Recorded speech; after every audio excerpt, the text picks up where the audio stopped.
Neemias, capítulo 1. Esta é a história de Neemias, filho de Hacalias. Era o mês de Quisleu do 20º ano, ocasião em que eu morava no complexo real de Suzã. Hanani, um de meus irmãos, tinha acabado de chegar de Judá com alguns judeus. Perguntei a eles sobre as condições dos judeus que sobreviveram ao exílio e sobre a situação de Jerusalém.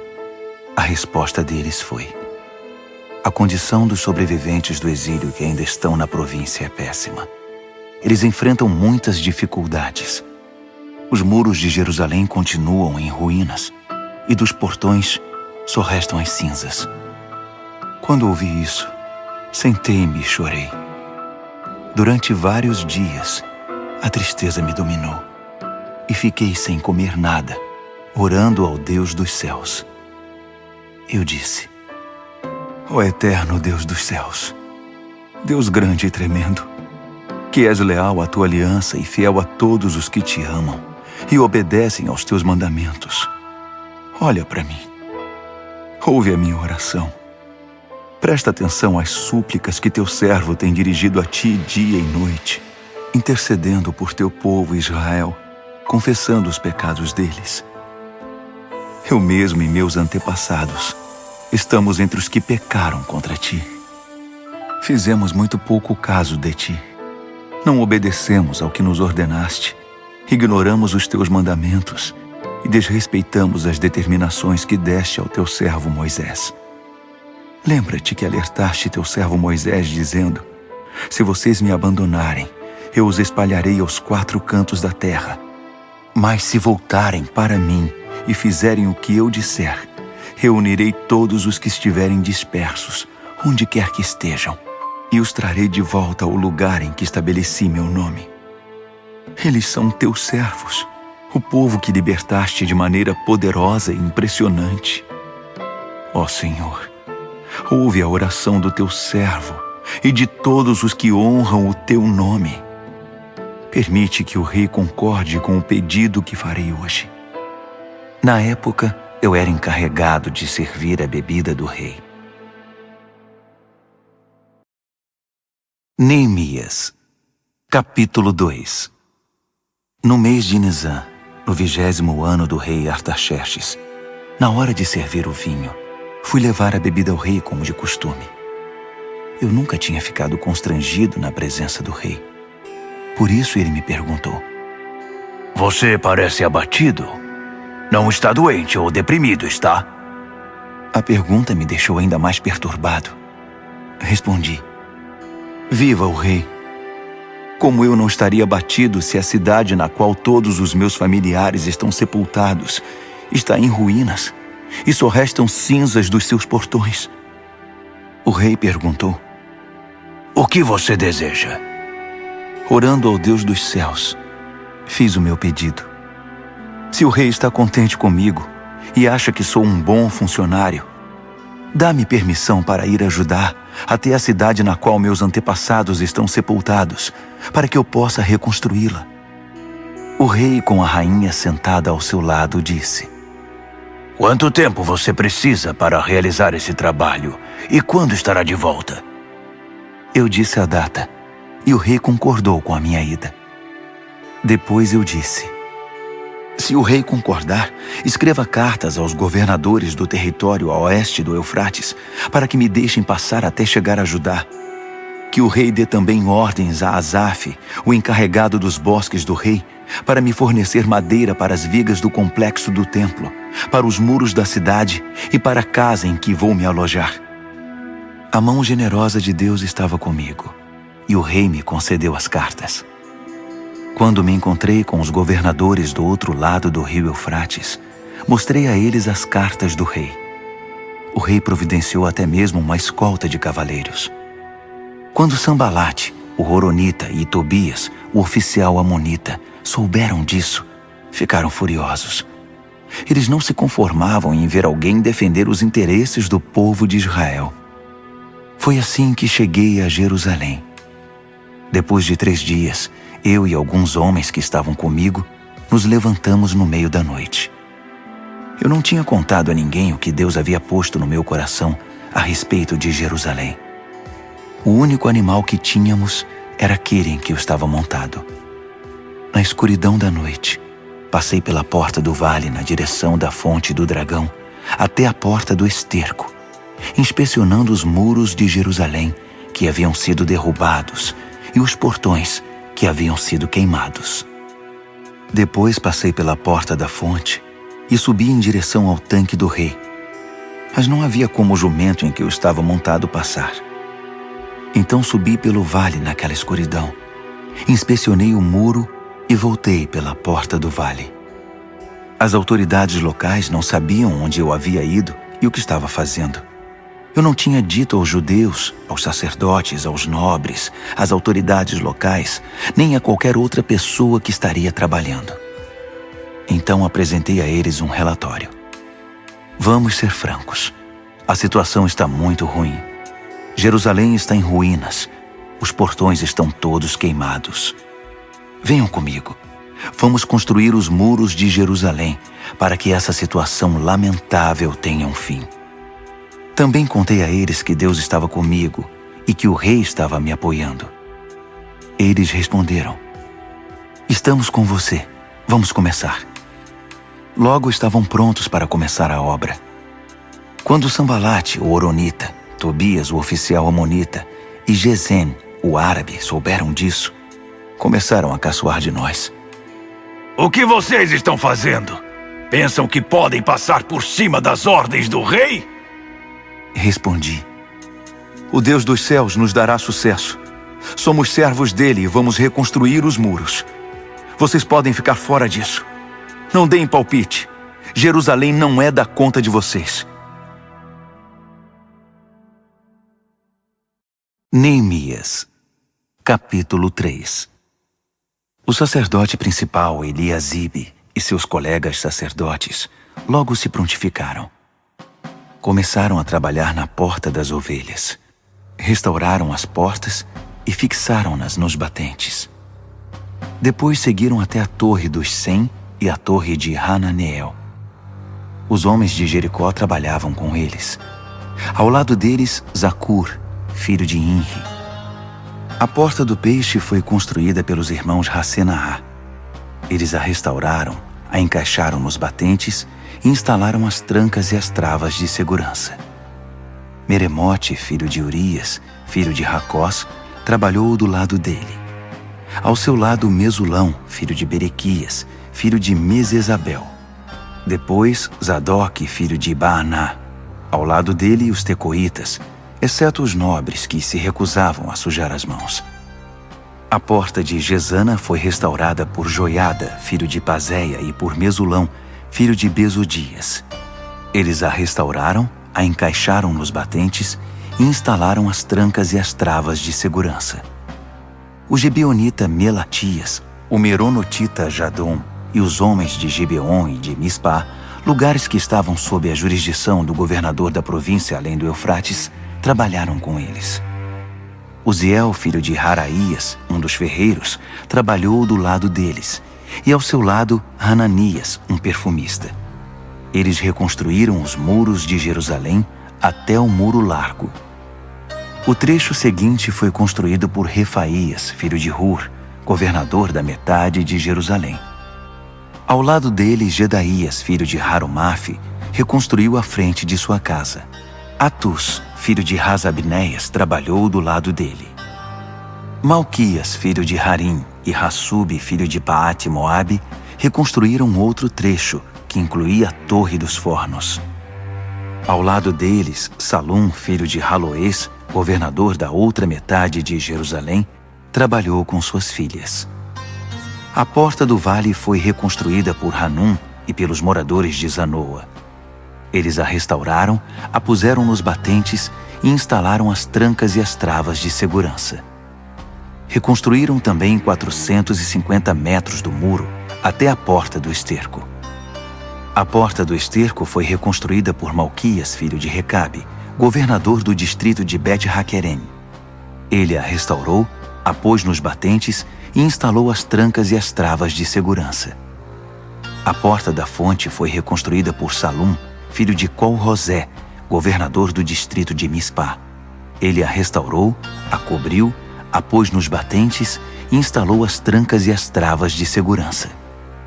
Também reconstruiu o muro do tanque de Siloé, que fica no jardim do rei, até os degraus que descem da cidade de Davi. Depois dele, Neemias, filho de Asbuque, governador da metade do distrito de Bet-Zur, trabalhou desde o trecho diante do túmulo de Davi até o tanque artificial e a casa dos soldados. Em seguida estavam os levitas sob o comando de Reum, filho de Bani. Ao lado deles, Razabias, governador da metade do distrito de Keila, representou aquela região. Depois, seus irmãos continuaram reconstruindo sob o comando de Binui, filho de Henadade, governador da outra metade do distrito de Keila. O trecho que se estende desde a subida do depósito de armas até a esquina do muro foi reconstruído por Ézer, filho de Jesua, governador de Mispá. O trecho desde a esquina até a porta da casa do sacerdote principal Eliasibe foi reconstruído por Baruque, filho de Zabai. Meremote, filho de Urias, filho de Racós, trabalhou desde a porta até o final da casa de Eliasibe. Os sacerdotes da vizinhança continuaram dali. Benjamim e Hassube reconstruíram o trecho do muro diante das suas casas, e Azarias, filho de Maazéias, filho de Ananias, trabalhou do lado das residências. O trecho desde a casa de Azarias até a esquina foi reconstruído por Binui, filho de Henadade. Palau, filho de Uzai, trabalhou do outro lado da esquina e da torre que fica no palácio superior do rei, perto do pátio da guarda. Ao lado dele, Pedaías, filho de Parós, e os servidores do templo que viviam na colina de Ofel reconstruíram desde a porta das águas para o leste até a torre alta. Os homens de Tecoa reconstruíram o trecho desde a grande torre até o muro de Ofel. Os sacerdotes trabalharam no lado de cima da porta dos cavalos. Cada sacerdote reconstruiu o trecho em frente da sua casa. Depois, Zadok, filho de Imer, reconstruiu em frente da sua casa, e em seguida, Semaías, filho de Secanias, o guarda da porta oriental. Depois, Hananias, filho de Selemias, e Hanum, o sexto filho de Zalaf. Em seguida, Mesulão, filho de Berequias, reconstruiu o muro diante do seu galpão.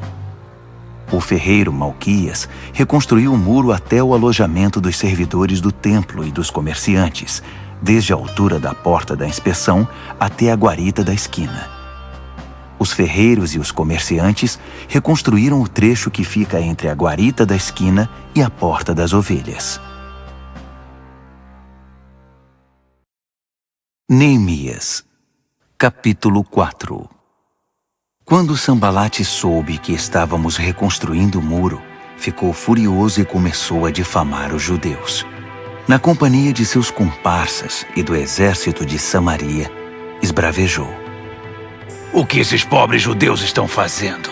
Os coitados acreditam que vão conseguir da noite para o dia restaurar tudo e deixar como antes. Será que vão levantar pedras do nada? Tobias, o amonita, que concordava com ele, acrescentou. Isso mesmo. O que eles pensam que estão construindo? É só uma raposa subir no muro que ele desmorona. Neemias orou. Ouve-nos, ó Deus. Estamos sendo ridicularizados. Faz cair sobre eles essa zombaria. Que os inimigos deles os levem cativos como despojo para uma terra distante. Não perdoes a iniquidade deles. Não os absolvas do seu pecado. Eles estão insultando os que se dedicam à reconstrução. Continuamos a restaurar os muros, e em pouco tempo ele foi fechado até a metade da altura pretendida, porque o povo estava motivado para trabalhar. Quando Sambalate, Tobias, os árabes, os amonitas e os asdoditas souberam que a reconstrução dos muros de Jerusalém estava indo bem e que as brechas do muro estavam sendo tapadas, quase subiram pelas paredes de tanta raiva. Eles se uniram e resolveram atacar Jerusalém com a intenção de provocar o caos.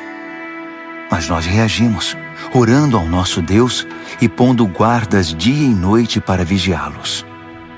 Não passou muito tempo, começaram a dizer em Judá: os trabalhadores já estão cansados, ainda há muito entulho acumulado. É muito trabalho para nós, não conseguiremos terminar. Ao mesmo tempo, nossos inimigos diziam: eles não saberão quem os atacou. Quando menos esperarem, estaremos no pescoço deles e vamos matar qualquer um que encontrarmos pela frente. Com isso, a obra será interrompida. Os judeus que eram vizinhos deles alertavam: eles estão rodeando. Daqui a pouco vão atacar. Ouvimos o aviso 10 vezes. Por isso, posicionei guardas nos lugares mais vulneráveis do muro e organizei o povo por famílias, equipando-os com espadas, lanças e arcos. Depois de inspecionar tudo, chamei os nobres, os oficiais e os demais e disse: não fiquem com medo deles. Atentem para o Senhor, o Deus grande e temível, e lutem por amor de seus irmãos, seus filhos, suas filhas, suas mulheres e suas casas.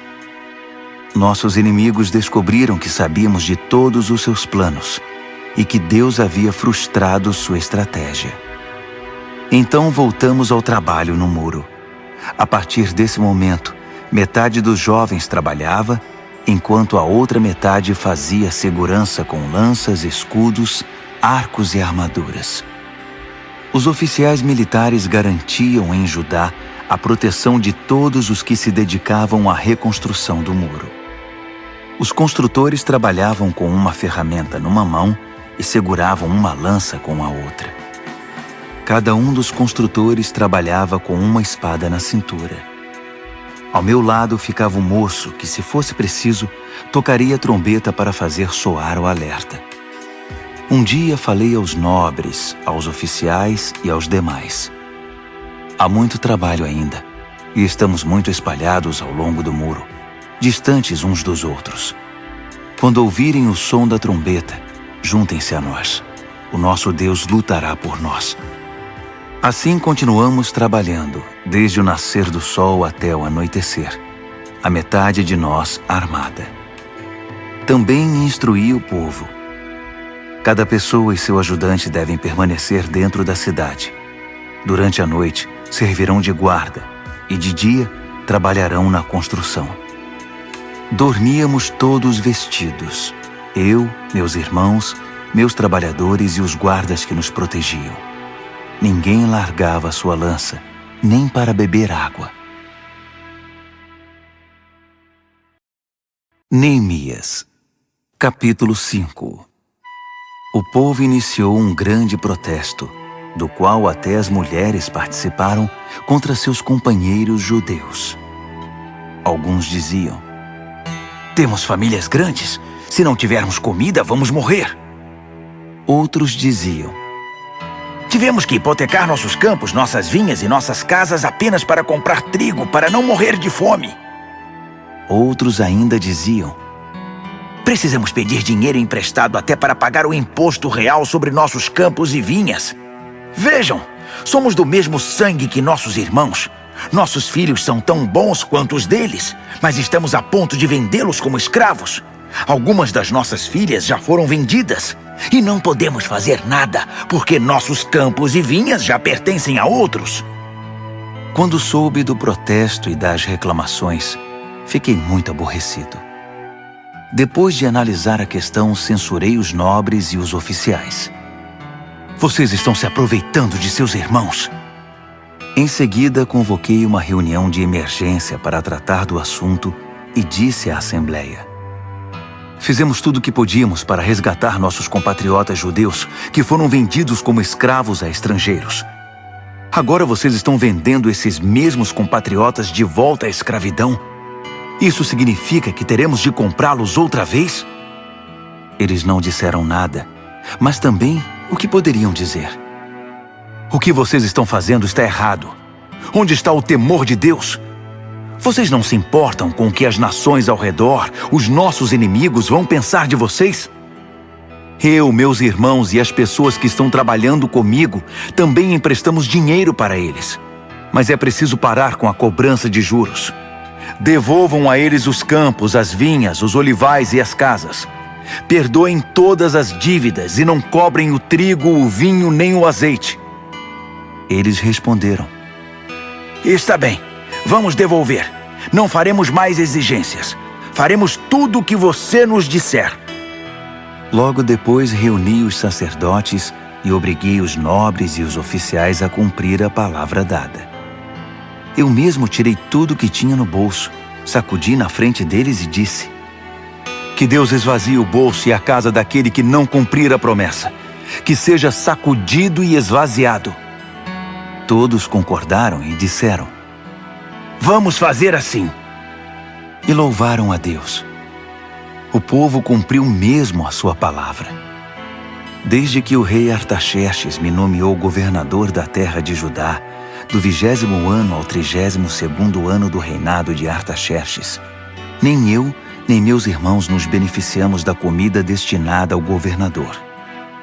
Os governadores antes de mim oprimiam o povo, exigindo comida e vinho, além de 480 gramas de prata. Até seus auxiliares se aproveitavam do povo. Mas por temor a Deus eu não fiz isso.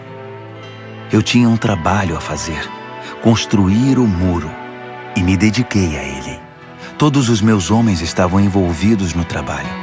Não tínhamos tempo para nos preocupar em adquirir propriedades. Além disso, dei de comer do meu próprio bolso a 150 judeus e oficiais provenientes de nações vizinhas. Um boi, 6 ovelhas e vários frangos eram preparados todos os dias. E a cada 10 dias, eu fornecia grande quantidade de vinho. Mesmo assim, nunca me faltou nada. Lembra-te de mim, ó Deus, de tudo que fiz por esse povo. Neemias, capítulo 6. Quando Sambalate, Tobias, Gesem, o árabe, e nossos demais inimigos souberam que havíamos reconstruído o muro e que não havia mais brechas nele, apesar de ainda não termos posto os portões, Sambalate e Gesem mandaram dizer: venha se encontrar conosco em Quefirim, no vale de Ono. Eu sabia que eles pretendiam me causar algum mal. Por isso mandei dizer: estou ocupado com um trabalho importante e não posso ir agora. Por que interromperia o que estou fazendo só para me encontrar com vocês? Eles fizeram o convite 4 vezes, e 4 vezes mandei a mesma resposta. Então, pela 5ª vez, pelo mesmo mensageiro, Sambalate mandou uma carta selada com a seguinte mensagem: estão dizendo entre as nações, e Gesem confirma isso, que você e os judeus estão planejando uma revolta e que essa é a razão de estarem reconstruindo os muros. Estão dizendo que você quer ser rei e que já nomeou profetas para proclamar em Jerusalém: há um rei em Judá. Tudo isso será relatado ao rei. Você não acha melhor sentarmos para conversar? Mandei dizer: tudo o que você está falando não passa de invenção sua. Eles estavam tentando nos intimidar. Pensavam: eles vão desistir, e assim nunca terminarão essa obra. Mas pedi a Deus: dá-me forças. Logo depois, fiz uma reunião secreta com Semaías, filho de Delaías, filho de Meetabel, em sua casa. Ele disse: vamos nos reunir no templo de Deus, dentro do templo. Vamos nos proteger com as portas trancadas, pois eles vêm para matá-lo. É isso mesmo. Eles virão à noite para tirar a sua vida. Respondi: por que alguém como eu teria de fugir? E por que teria de me esconder justamente no templo? Não vou fazer isso. Senti que aquele plano não agradava a Deus. A suposta profecia, na verdade, era uma estratégia de Tobias e Sambalate. Eles haviam contratado Semaías. Eles pagaram para que ele me assustasse e me enganasse, e assim acabasse profanando o templo e manchando a minha reputação. Com isso teriam do que me acusar. Orei: ó Deus, Não permitas que Tobias e Sambalate se livrem de todo o dano que causaram. Faça o mesmo à profetisa Noadia e aos demais profetas que tentam minar minha confiança. A reconstrução dos muros foi concluída no dia 25 do mês de Elu. Foram 52 dias de trabalho. Quando nossos inimigos souberam disso e as nações ao redor viram a obra que fizemos, nossos adversários perderam a esperança. No fundo, reconheceram que a obra era de Deus. Durante todo esse tempo, os nobres de Judá se correspondiam com Tobias. Muitos dos nobres tinham ligações com ele, porque ele era genro de Secanias, filho de Ara, e seu filho Joanã havia se casado com a filha de Mesulão, filho de Berequias. Eles me contavam todas as coisas boas que ele havia feito, e depois contavam para ele tudo o que eu dizia. Então, Tobias mandava cartas para me intimidar.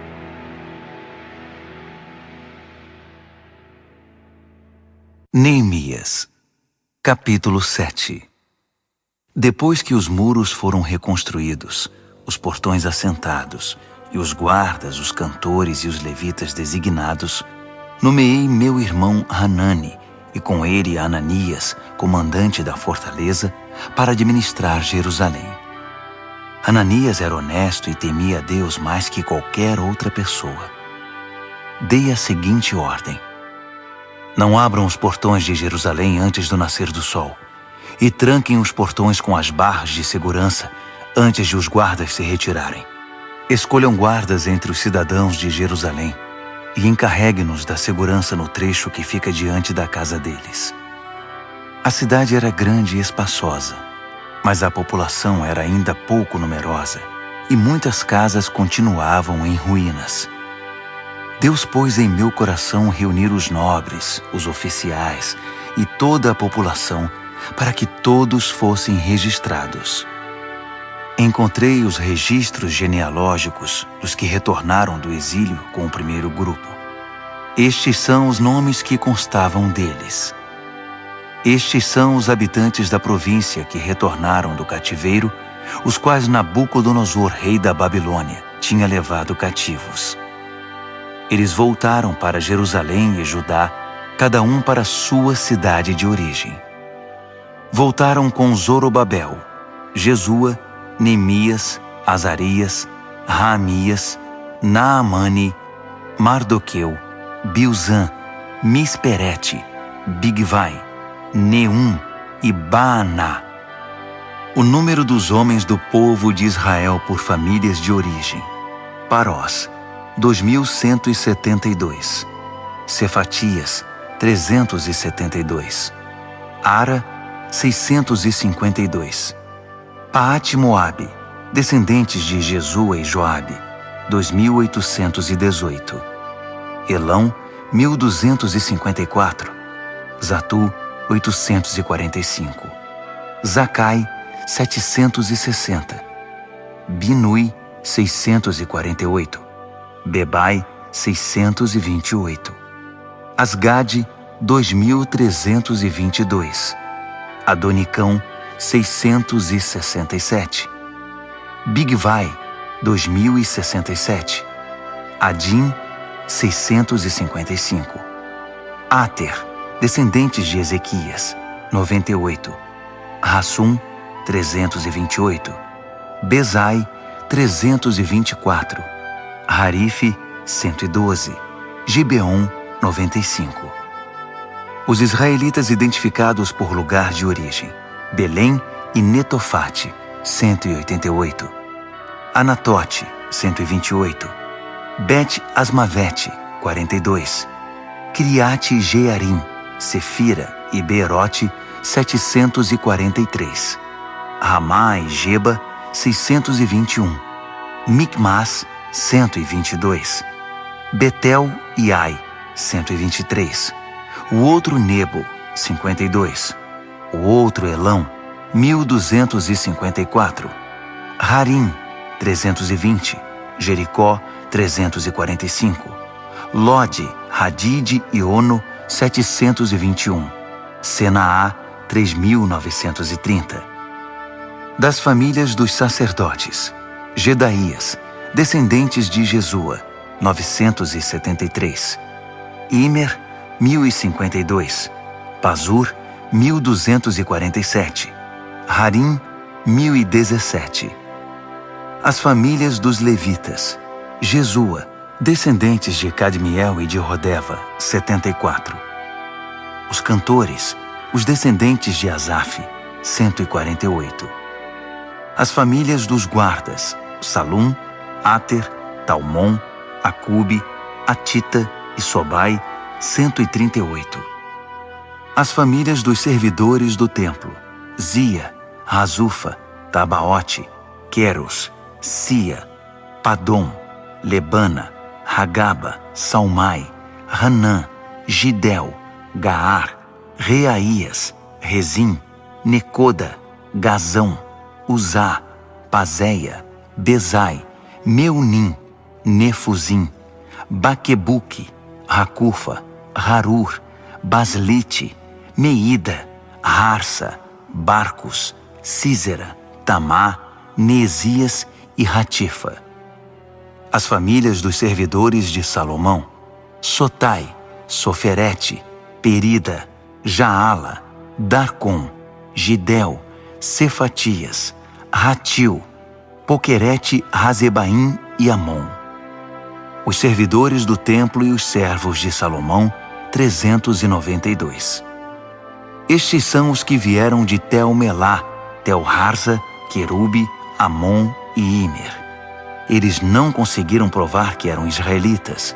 Os descendentes de Delaías, Tobias e Necoda, 642. O mesmo aconteceu com estas famílias de sacerdotes: os descendentes de Rabaías, Racós, Barzilai, que se casou com uma filha de Barzilai de Gileade e era chamado por esse nome. Eles procuraram os registros da família, mas não encontraram. Por isso foram impedidos de exercer a função de sacerdote e considerados ritualmente impuros. O governador determinou que eles não poderiam comer do alimento sagrado até que um dos sacerdotes definisse a situação deles por meio do Urim e do Tumim. O total dos que voltaram do exílio foi 42.360, sem contar os escravos, que totalizavam 7.337. Também havia 245 cantores e cantoras, que possuíam 736 cavalos, 245 mulas, 435 camelos e 6.720 jumentos. Alguns dos chefes das famílias entregaram ofertas voluntárias para a obra. O governador deu ao tesouro 8 quilos de ouro, 50 bacias e 530 vestimentas para os sacerdotes. Alguns dos chefes das famílias deram para o tesouro uma oferta de 160 quilos de ouro e 1.320 quilos de prata para a obra. O restante do povo contribuiu com 160 quilos de ouro, 1.200 quilos de prata e 67 vestimentas para os sacerdotes. Os sacerdotes, os levitas, os guardas, os cantores, os servidores do templo, com alguns outros e com o restante do povo de Israel, encontraram lugar para morar em suas cidades de origem. Neemias, capítulo 8. Por volta do 7º mês, quando todos os israelitas haviam se instalado em suas cidades, o povo se reuniu na praça em frente da Porta das Águas e pediu que o escriba Esdras trouxesse o livro da revelação de Moisés que o Eterno tinha dado a Israel. Então o sacerdote Esdras trouxe o livro para a congregação, formada por homens e mulheres, todos capazes de entender seu conteúdo. Isso aconteceu no 1º dia do 7º mês. Ele leu a revelação de frente para a praça que ficava diante da Porta das Águas, desde cedo até o meio-dia, na presença de homens e mulheres e de todos os que conseguiam entender a leitura. Todos ouviam atentamente o que dizia o livro da revelação. O escriba Esdras estava sobre uma plataforma de madeira construída especialmente para a ocasião. Do seu lado direito estavam Matitias, Sema, Anaías, Urias, Ilquias e Maazéias. Do lado esquerdo estavam Pedaías, Misael, Malquias, Hassum, Rasbadana, Zacarias e Mesulão. Esdras abriu o livro. Todos os olhares estavam voltados para ele, que estava de pé sobre a plataforma, e quando ele abriu o livro, todos ficaram de pé. Esdras louvou ao Eterno, o grande Deus, e todo o povo respondeu levantando as mãos. Amém. Amém. Em seguida prostraram-se com o rosto em terra em adoração ao Eterno. Os levitas Jesua, Bani, Serebias, Jamim, Acube, Sabetai, Rodias, Maazéias, Quelita, Azarias, Josabade, Hanã e Pelaías explicavam a revelação, enquanto o povo de pé ouvia com toda reverência. Eles liam pausadamente o livro da revelação de Deus para que o povo pudesse entendê-lo, e em seguida explicavam o que haviam lido. Neemias, o governador, Esdras, o sacerdote e escriba, e os levitas que ensinavam o povo disseram: Este dia é consagrado ao Eterno, o seu Deus. Não chorem nem fiquem abatidos. Porque todo o povo chorava enquanto ouvia as palavras da revelação. Disseram ainda: Voltem para casa e preparem uma festa, um banquete com muita comida e bebida. Repartam a comida com os que não têm, pois este dia é consagrado ao Eterno. Não fiquem entristecidos. A alegria do Eterno fortalecerá vocês. Os levitas continuaram a tranquilizar o povo. Sosseguem, este dia é consagrado. Não fiquem tristes. Então o povo partiu e preparou uma festa. Eles comeram e beberam com muita alegria, até mesmo os pobres. Eles tinham entendido o que havia sido lido para eles. No segundo dia do mês, os chefes das famílias de todo o povo, os sacerdotes, os levitas, reuniram-se em torno do escriba Esdras para estudar mais profundamente as palavras da revelação. Descobriram na revelação que o Eterno havia ordenado por meio de Moisés que o povo de Israel deveria permanecer em cabanas durante as festividades do 7º mês. Então baixaram um decreto e divulgaram entre todas as cidades e em Jerusalém. Subam as colinas e tragam ramos de oliveiras, pinheiros, murtas, palmeiras e qualquer árvore de galhos cheios de folhas, para fazer cabanas, como está escrito. O povo saiu, trouxe os ramos e fez cabanas sobre o telhado e no quintal das casas, no pátio do templo de Deus, na praça da Porta das Águas e na praça da Porta de Efraim. Toda a congregação que havia retornado do exílio fez cabanas e permaneceu nelas. O povo de Israel não fazia isso desde o tempo de Josué, filho de Num. Foi um dia maravilhoso. A alegria era geral. Todos os dias, desde o primeiro até o último, Esdras lia o livro da revelação de Deus. Celebraram a festa durante 7 dias. No 8º, reuniram solenemente a assembleia, conforme o decreto. Neemias, capítulo 9. No dia 24 do mês, o povo de Israel reuniu-se para um jejum, todos vestidos com pano de saco e com terra no rosto, como sinal de arrependimento. Os israelitas romperam todo o relacionamento com os estrangeiros. De pé, confessaram seus pecados e os erros de seus antepassados. Enquanto estavam de pé, leram o livro da revelação do Eterno, seu Deus, durante 3 horas. Depois, durante outras 3 horas, fizeram confissões e adoraram a Deus.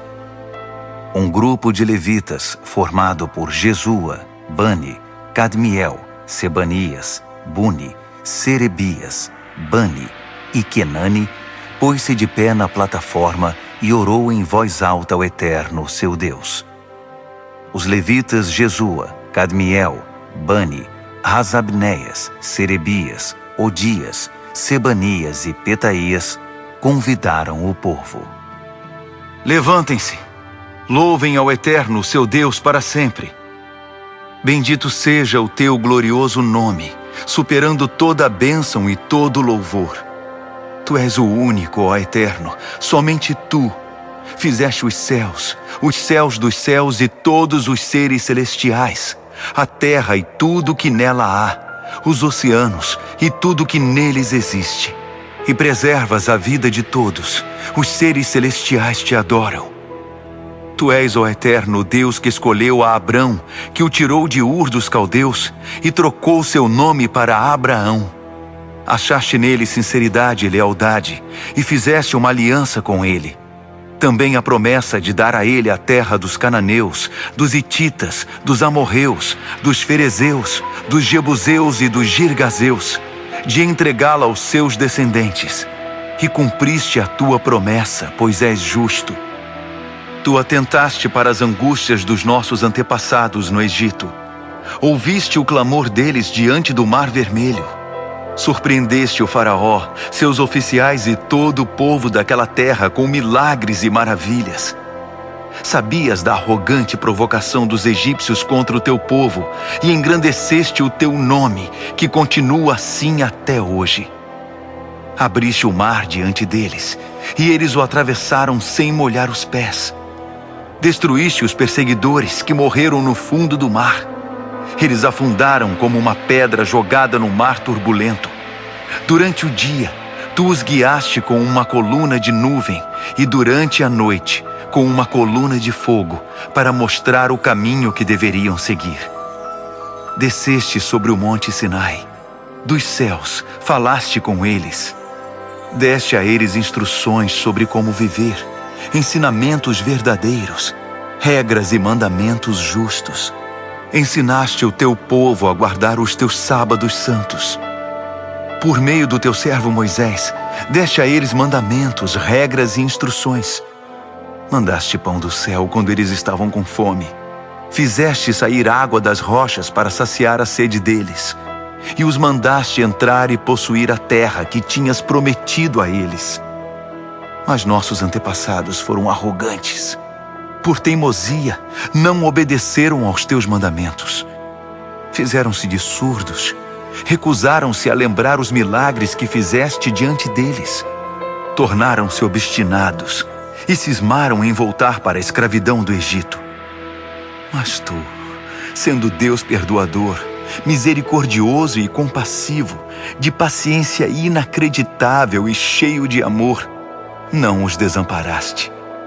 Mesmo depois de esculpirem um bezerro e de terem dito: "Este é o Deus de vocês que os tirou do Egito", e de terem feito coisas piores, tu, por tua grande compaixão, não os abandonaste à própria sorte no deserto. A coluna de nuvem não os deixou. Diariamente, ela continuava mostrando o caminho. A coluna de fogo, também à noite, indicava o caminho. Tu concedeste o teu espírito para ensiná-los a viver com sensatez. Nunca deixaste de enviar o maná e deste a eles água em abundância. Sustentaste o povo 40 anos no deserto, e eles tinham tudo de que precisavam. Suas vestes não envelheceram, e seus pés nunca ficaram inchados. Entregaste a eles reinos e povos. Repartiste os territórios deles com o teu povo. Eles conquistaram a terra de Seom, rei de Esbom, e a terra de Og, rei de Bazã. Fizeste que se multiplicassem como as estrelas do céu, e os fizeste entrar e possuir a terra, pois havias prometido aos seus antepassados que eles iriam conquistá-la. Eles entraram na terra, tomaram posse dela e fizeram morada ali. Os cananeus que viviam ali renderam-se diante deles. Tu entregaste ao teu povo a terra, os reis e o povo deles. Podiam fazer o que quisessem com eles. Eles conquistaram fortalezas e lavouras produtivas, Possuíram casas cheias de bens, cisternas, vinhas, olivais, pomares com muitas árvores. Comeram e se fartaram do melhor da terra. Deleitaram-se em tua grande bondade. Mas eles se rebelaram contra ti. Abandonaram as tuas leis e mataram os teus profetas. Os profetas que tentavam conduzi-los de volta para ti. E fizeram coisas ainda piores. Tu os entregaste aos inimigos que os maltrataram. Mesmo assim, no meio da aflição, eles clamaram a ti. E tu os ouviste dos céus. Por conta da tua imensa compaixão, enviaste libertadores que os salvaram da crueldade dos inimigos. Mas assim que as coisas melhoravam, voltavam a cometer pecados piores. Então entregaste aquele povo à própria sorte, aos inimigos que os dominavam. Outra vez eles clamaram, e por tua grande compaixão, tu os ouviste e os livraste. Isso se repetiu várias vezes. Tu os aconselhaste a voltar para a tua revelação, mas eles reagiram com arrogância. Desprezaram teus mandamentos, rejeitaram tuas ordenanças, as palavras que dão vida ao ser humano. Simplesmente viraram as costas, foram intransigentes e não quiseram ouvir. Por muitos anos foste compreensivo com eles e os advertiste por teu espírito, por meio dos teus profetas. Quando se recusavam a ouvir, tu os entregavas aos estrangeiros. Mesmo assim, por causa da tua grande compaixão, não os aniquilaste. Não os abandonaste para sempre. Pois tu és um Deus de misericórdia e de compaixão. Agora, nosso Deus, nosso grande Deus majestoso e temível, fiel à aliança e compassivo, não desprezes tudo que nós, os nossos reis, nossos príncipes, nossos sacerdotes e profetas sofreram, os nossos antepassados e todo o teu povo, desde o tempo dos reis da Assíria até hoje. Tu não és o culpado por tudo que nos sobreveio. Foste correto em tudo. Nós é que erramos. Nossos reis, príncipes, sacerdotes e antepassados não deram valor à tua revelação. Eles ignoraram teus mandamentos, desprezaram tuas advertências. Mesmo quando o reino deles ainda era independente e desfrutavam a tua generosa bondade, vivendo naquela terra fértil e espaçosa que estendeste diante deles, eles não te serviram, mas viraram as costas para ti e voltaram a praticar o mal. Por isso estamos aqui outra vez como escravos. Mas esta é a terra que deste aos nossos antepassados, para que pudessem desfrutar vida boa. Mas olha agora para nós. Não passamos de escravos em nossa terra. A colheita é farta, mas tem de ser entregue aos reis que nos dominam com tua permissão, por causa dos nossos pecados. Eles agem como se fossem donos da nossa vida e fazem o que bem entendem com o nosso gado. Estamos muito aflitos. Por essa razão, estamos firmando um acordo, selando um documento assinado por nossos príncipes, nossos levitas e nossos sacerdotes. Neemias, capítulo 10. O documento selado continha a assinatura das seguintes pessoas: o governador Neemias, filho de Hacalias; os sacerdotes Seraías, Azarias, Jeremias, Pazur, Amarias, Malquias, Ratus, Sebanias, Maluque, Harim, Meremote, Obadias, Daniel, Ginetom, Baruque, Mesulão, Abias, Miamin, Maasias, Bilgai e Semaías. Esses eram os sacerdotes. Os levitas: Jesua, filho de Azanias; Binui, dos descendentes de Henadade; Cadmiel e seus familiares; Sebanias, Rodias, Quelita, Pelaías, Hanã, Mica, Reobe, Razabias, Zacur, Serebias, Sebanias, Rodias, Bani e Benino. Os líderes do povo: Parós, Paate-Moabe, Elão, Zatu, Bani, Buni, Asgade, Bebai, Adonias, Bigvai, Adim, Ater, Ezequias, Azur, Rodias, Rassum, Bezai, Harife, Anatote, Nebai, Magpias, Mesulão, Rezir, Mesesabel, Zadok, Jadua, Pelatias, Hanã, Anaías, Oséias, Hananias, Hassubi, Haloes, Pílea, Sobeque, Reum, Razabna, Maazéias, Aías, Hanã, Anã, Maluque, Harim e Baaná. O restante do povo, os sacerdotes, os levitas, os guardas, os cantores, os servidores do templo e todos os que cortaram laços com os vizinhos estrangeiros para obedecer à revelação de Deus, com suas mulheres, seus filhos e suas filhas, todos os que eram mentalmente capazes, juntaram-se aos seus parentes e aos nobres para fazer o juramento de seguir a revelação de Deus, transmitida por meio de Moisés, servo de Deus, de obedecer e praticar todos os mandamentos do Eterno, nosso Deus, e todos os seus decretos e regras. Assim, não daremos nossas filhas em casamento aos nossos vizinhos estrangeiros, nem deixaremos nossos filhos tomarem as filhas deles. Quando os povos vizinhos trouxerem suas mercadorias e seus cereais no sábado, não faremos negócios com eles, nem no sábado, nem em qualquer outro dia santificado. De 7 em 7 anos, deixaremos a terra descansar e cancelaremos todas as dívidas. Comprometemo-nos a pagar o tributo anual de 4 gramas para as despesas do templo do nosso Deus, com os pães da mesa, as ofertas de cereais, as ofertas queimadas, as ofertas dos sábados, da lua nova e das festas fixas, as ofertas sagradas, as ofertas de perdão para expiação a favor de Israel, a manutenção do templo do nosso Deus.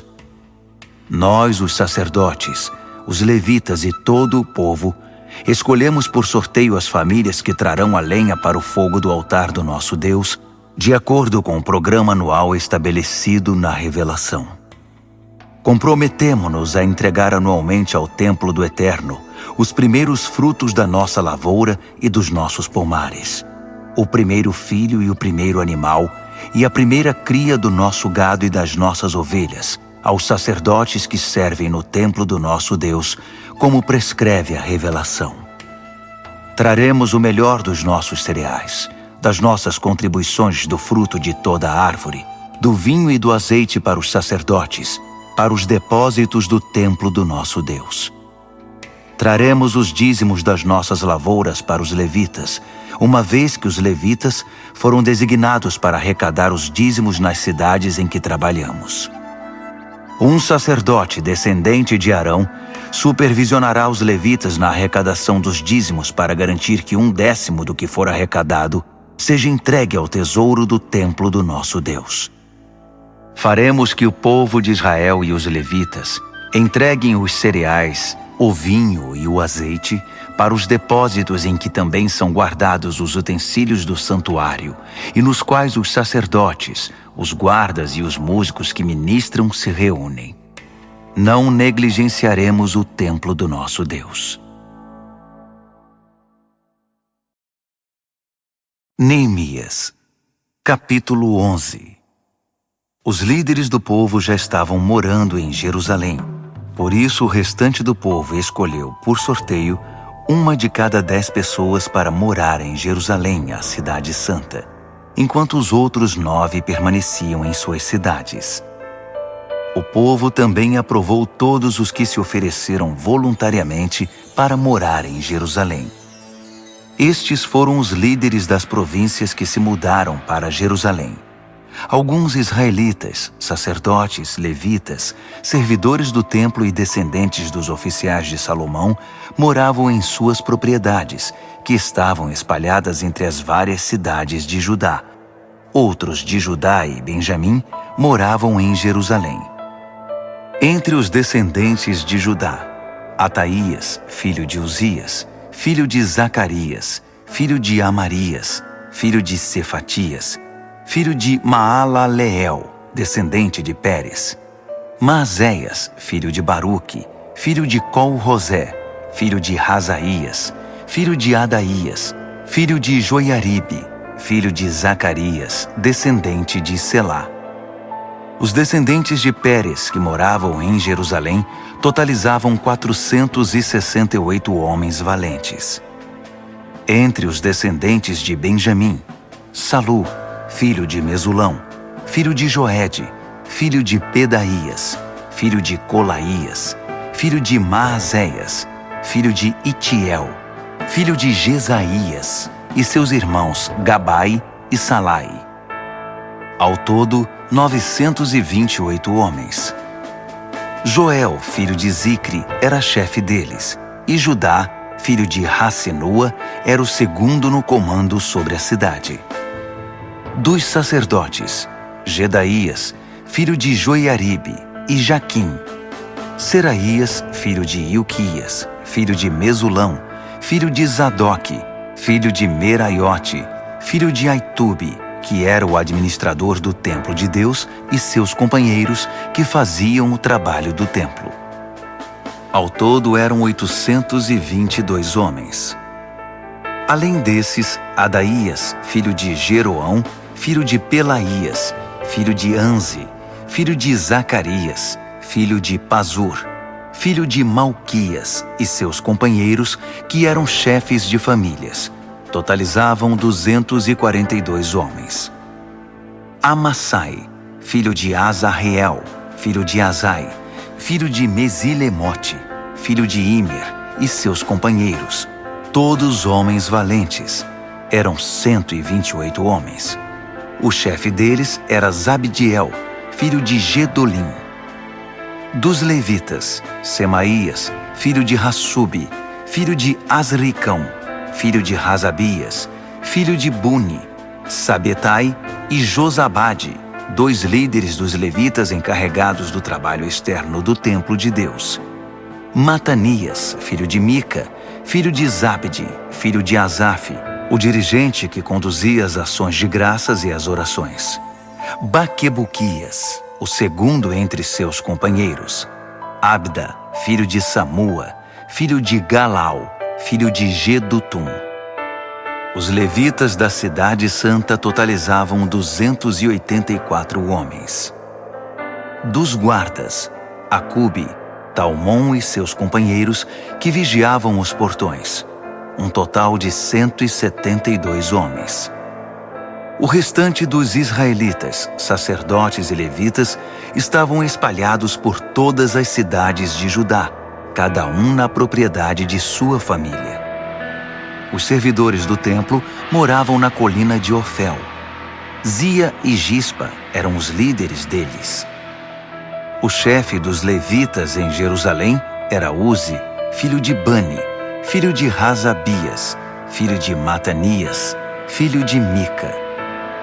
Uzi era dos descendentes de Asaf, os cantores que dirigiam a adoração no templo de Deus. Os cantores estavam sob as ordens do rei, que determinava as atividades diárias deles. Petaías, filho de Mesesabel, descendente de Zerá, filho de Judá, representava os interesses do povo na corte real. Alguns do povo de Judá foram morar nos vilarejos próximos de suas terras, em Kiriat Arba, Hebron e seus arredores, em Dibon e seus arredores, em Jecab-Zeel e seus arredores, em Jesua, em Moladá, em Bet-Pelete, em Hazar-Sual, em Berseba e seus arredores, em Ziclag, em Meconá e seus arredores, em En-Rimon, em Zorá, em Jarmute, em Zanoa, em Adulão e e seus arredores, em Laques e suas pastagens, em Azeca e seus arredores. Ocupavam toda a região desde Berseba até o vale do Rinom. Os benjamitas de Geba foram viver em Micmas, Aia, Betel e seus arredores, Ananote, Nobe e Ananias, Razor, Ramá e Gitaim, Hadide, Zeboim e Nebalate, Lode e Ono e o vale dos Artesões. Alguns grupos de levitas de Judá foram designados para morar em Benjamim. Neemias, capítulo 12.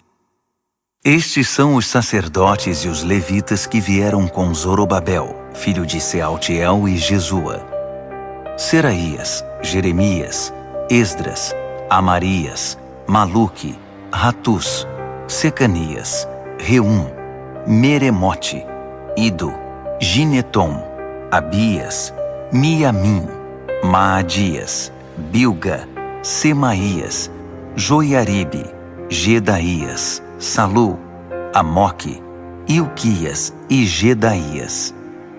Esses eram os líderes dos sacerdotes no tempo de Jesua.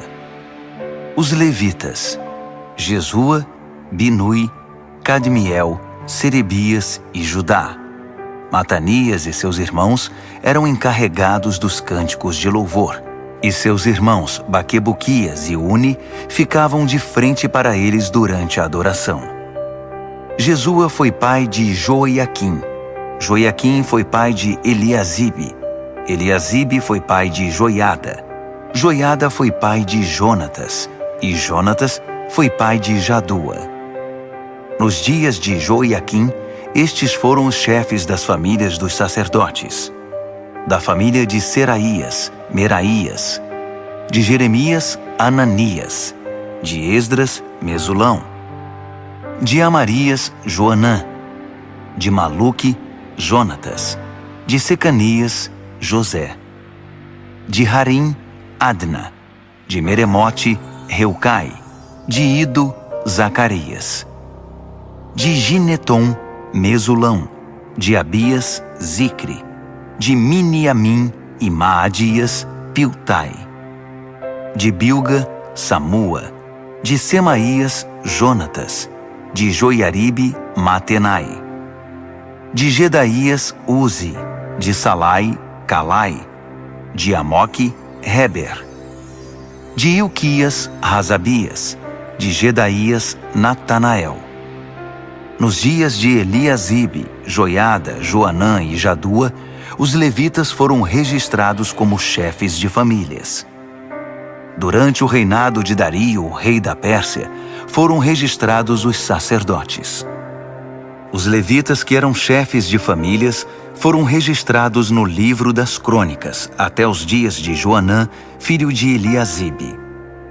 Eram eles Razabias, Serebias e Jesua, filho de Cadmiel. Seus irmãos ficavam de frente para eles durante o louvor e as ações de graças, para fazer o contracanto, conforme Davi, o homem de Deus, havia instruído. Os guardas foram Matanias, Baquibuquias, Obadias, Mesulão, Talmom e Acube. Eles vigiavam os depósitos que ficavam ao lado dos portões. Viveram na época de Joiaquim, filho de Jesua, filho de Josadaque, no período do governador Neemias e do sacerdote e escriba Esdras. Para a dedicação dos muros foram convocados levitas de toda a parte para estar em Jerusalém e preparar uma grande celebração, com hinos de ações de graças e cânticos ao som de símbolos, harpas e liras. Vieram cantores de todas as partes de Jerusalém, dos vilarejos dos netofatitas, de Bet-Gilgal, das terras de Geba e Asmavete. Eles fundaram vilas para si em torno de Jerusalém. Os sacerdotes e os levitas se consagraram. Depois, fizeram o mesmo com o povo, os portões e o muro. Chamei os líderes de Judá para se reunirem perto do muro e formei 2 grandes coros.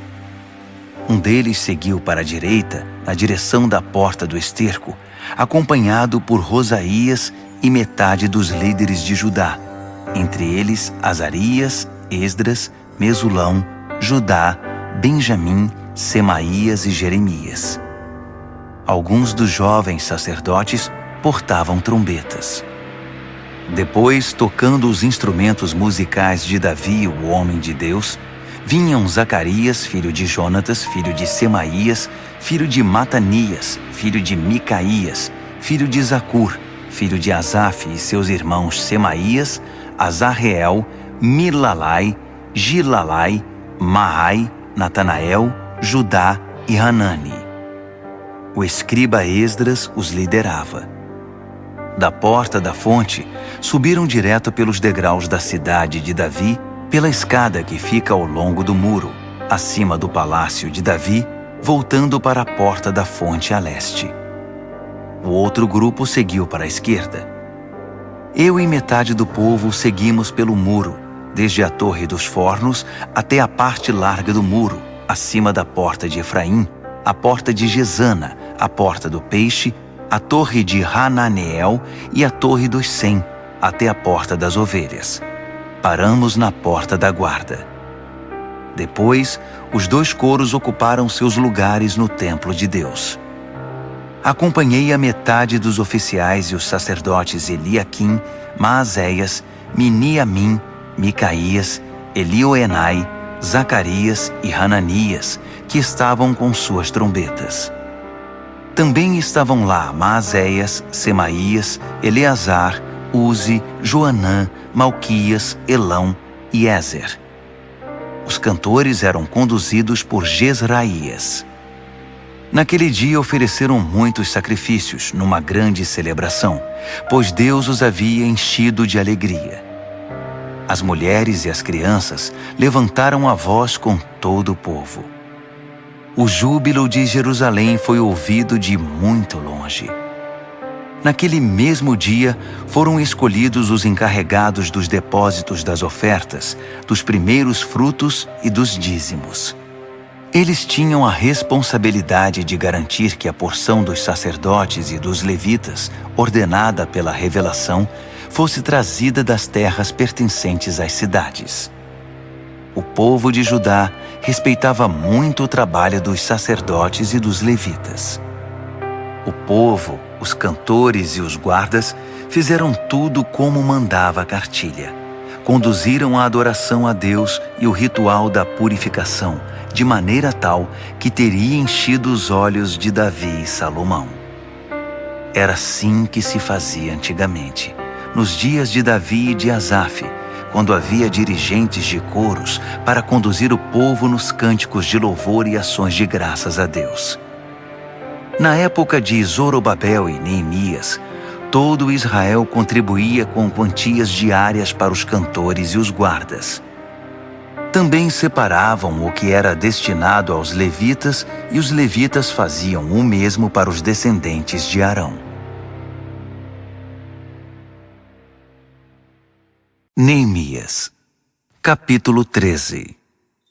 Naquele mesmo dia, foi lido o livro de Moisés diante do povo. Descobriu-se no livro que nenhum amonita ou moabita podia fazer parte da congregação do povo de Deus, porque eles não haviam acolhido o povo de Israel, negando a eles comida e bebida. Em vez de ajudar os israelitas, contrataram Balaão para amaldiçoá-los. Mas Deus transformou a maldição em bênção. Quando ouviram a leitura da revelação, excluíram de Israel todos os estrangeiros. Antes disso, o sacerdote Eliasibe havia sido encarregado dos depósitos do templo de Deus. Ele era parente de Tobias e tinha disponibilizado para ele uma sala grande, que era usada para estocar as ofertas de cereais, incenso, os utensílios para o sacrifício, os dízimos dos cereais, do vinho e do azeite para os levitas, os cantores e os guardas, e as ofertas para os sacerdotes. Eu não estava em Jerusalém quando isso aconteceu. No 32º ano de Artaxerxes, rei da Babilônia, eu havia voltado para o palácio do rei. Mais tarde, pedi permissão ao rei para viajar outra vez. Cheguei a Jerusalém e foi quando soube que Eliasibe havia cedido espaço para Tobias nos pátios do templo de Deus. Fiquei realmente furioso. Joguei fora tudo que estava dentro da sala, todos os pertences de Tobias. Depois, mandei que a sala fosse purificada. Só então pus de volta os utensílios do templo de Deus, as ofertas de cereal e o incenso. Também fiquei sabendo que os levitas não estavam recebendo a quantia regular de alimento. Por isso os levitas e os cantores que conduziam o culto de adoração haviam abandonado suas responsabilidades e voltado para suas terras. Chamei a atenção dos oficiais dizendo: "Por que vocês abandonaram o templo de Deus?" Chamei todos de volta e os reintegrei às antigas funções, de modo que todo o povo de Judá voltou a trazer os dízimos dos cereais, do vinho e do azeite para os depósitos. Designei o sacerdote Selemias, o escriba Zadok e os levitas Pedaías como encarregados dos depósitos. Nomeei Hanã, filho de Zacur, filho de Matanias, auxiliar direto deles. Esses homens tinham a reputação de serem honestos e trabalhadores. Eles ficaram encarregados de distribuir a porção de mantimento para seus companheiros. Por isso, lembra-te de mim, ó Deus. Nunca te esqueças de como me dediquei ao trabalho do templo de Deus e do serviço. Enquanto fazia a viagem de volta a Jerusalém, também percebi que o povo prensava uvas, transportava cereais e carregava seus jumentos no sábado. Traziam vinho, uvas, figos e todo tipo de mercadoria para serem comercializados no sábado. Então, eu os adverti contra a venda de alimentos naquele dia. Alguns naturais de Tiro que estavam morando em Jerusalém traziam peixes e outras mercadorias para vender aos moradores de Judá em Jerusalém, e isso no sábado. Cobrei uma atitude dos líderes de Judá dizendo: "O que está acontecendo? Isso está errado. Vocês estão profanando o sábado. Não foi justamente o que seus antepassados fizeram? Não foi por causa disso que Deus trouxe esta miséria sobre nós e sobre esta cidade? Com a profanação do sábado, vocês estão acrescentando desobediência e fazendo aumentar a ira de Deus contra Jerusalém." Quando os portões de Jerusalém já estavam cobertos pela sombra da tarde, às vésperas do sábado, mandei fechar os portões e proibi que fossem abertos até o fim do sábado. Pus alguns homens de confiança de guarda nos portões, para que não deixassem entrar nada que fosse destinado ao comércio no sábado. Os comerciantes e negociantes de várias mercadorias montaram as barracas fora dos portões uma ou duas vezes. Mas chamei a atenção deles, dizendo: "Vocês não devem ficar aqui perto do muro. Se eu encontrar vocês aqui outra vez, vou retirá-los à força." Bastou essa advertência, e eles não voltaram mais no sábado. Depois, instruí os levitas a se purificarem e assumirem o posto nos portões, para que a santidade do sábado fosse respeitada. Lembra-te de mim, ó Deus. Tem compaixão de mim, por teu grande amor e por tua fidelidade. Na mesma época, constatei ainda que muitos judeus haviam se casado com mulheres de Asdod, de Amon e de Moabe. Metade das crianças nem falava o idioma de Judá, só sabiam falar a língua de Asdod ou outra língua. Então chamei a atenção desses homens e os amaldiçoei. Cheguei a bater em alguns deles e a arrancar seus cabelos. Fiz que jurassem em nome de Deus que acatariam a minha ordem. Não deem suas filhas em casamento aos filhos desses povos. Nem deixem as filhas deles se casarem com seus filhos. Nem tomem mulheres para vocês do meio desses povos. Não foi justamente esse o pecado de Salomão, rei de Israel, quando tomou mulheres como essas? Apesar de não ter havido outro rei como ele, e de Deus o ter amado e feito dele rei sobre todo Israel, as mulheres estrangeiras provocaram sua ruína. Vocês chamam isto de obediência? Envolver-se em tamanho mal, sendo infiéis a Deus, casando-se com mulheres estrangeiras? Um dos filhos de Joiada, filho do sacerdote principal Eliasibe, era genro de Sambalate, o Horonita. Eu o expulsei da minha presença. Lembra-te deles, ó Deus, de como profanaram o sacerdócio e a aliança dos sacerdotes e dos levitas. Eu os purifiquei de tudo que era estranho. Organizei as ordens de serviço para os sacerdotes e os levitas, de modo que cada um sabia qual era a sua responsabilidade. Providenciei que fosse fornecida a lenha a ser usada no altar para os dias fixos e para a apresentação dos primeiros frutos. Lembra-te de mim, ó Deus, para sempre.